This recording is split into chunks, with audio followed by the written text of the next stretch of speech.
Welcome back to my continuing series on simple basing materials for miniatures. Insulation foam is a common material in the craft side of tabletop games, though not really known as a basing material. It's often used to create terrain or game boards, but the same concepts that give us battle-scarred landscapes can be scaled down to just a model's base. You can find insulation foam at many hardware stores or online, and it's one of the most cost-effective materials by volume.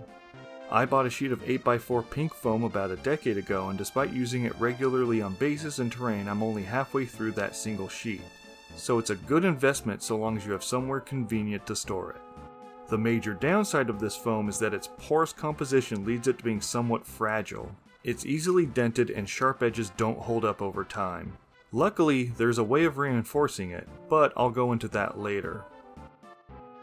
On a small scale, an X-Acto blade will work on the foam, but on larger sections, box cutters, hacksaws, or hot wire cutting tools will be your preferred means of cutting this kind of foam. It'll be difficult to get exact cuts due to the fragile nature of the material. However, it's the rigidity that will allow you to carve or imprint textures into the surface as you see fit. Finally, you may need to sand the surface of the foam, and I recommend doing this in an area with good ventilation, as breathing large amounts of dust the foam produces can be harmful. Instead of the more uniform tile floors I've done in the previous videos, I'm instead going to be making various structures, as the foam doesn't lend itself to a clean, uniform design. I recommend using ample, thick, tacky glue on the foam and a heap of patience, as it can take a while for the glue to set. Don't use any super glue-like product, as it will eat through the foam and deform it. Hot glue at low temperatures can work on a large scale, as the heat will spread out, but at a small scale like what I'm doing, the foam will deform from the concentrated heat. When priming, I recommend using gesso instead of any kind of spray primer, as the porous surface of the foam will soak up the primer and it'll take extra coats from a spray. Where 1 or 2 coats of gesso will easily be absorbed into the foam due to its high water content, and then it becomes a hard shell that will actually protect the foam from deforming while also acting as a primer. If you have a particularly sharp or delicate shape you want to prime, I recommend mixing some tacky glue with your gesso when priming to give it some extra strength.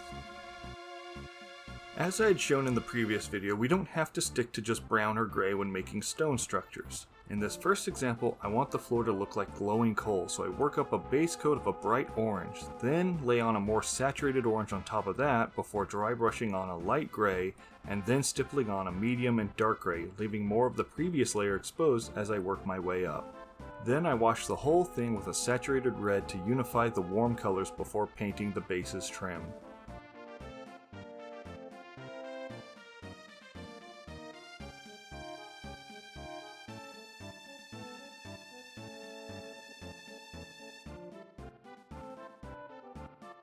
For the next base, I want a toxic sewer appearance, so I start by painting the stone in a basic dark to light gray, going brighter than I intend to so that it'll absorb a wash later.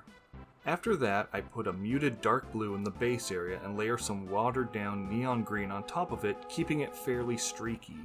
Then I glue on an extra piece I had painted separately and wash the whole thing with a deep blue. Finally, I give the stone a light dry brushing of gray and add some water effects before painting the trim.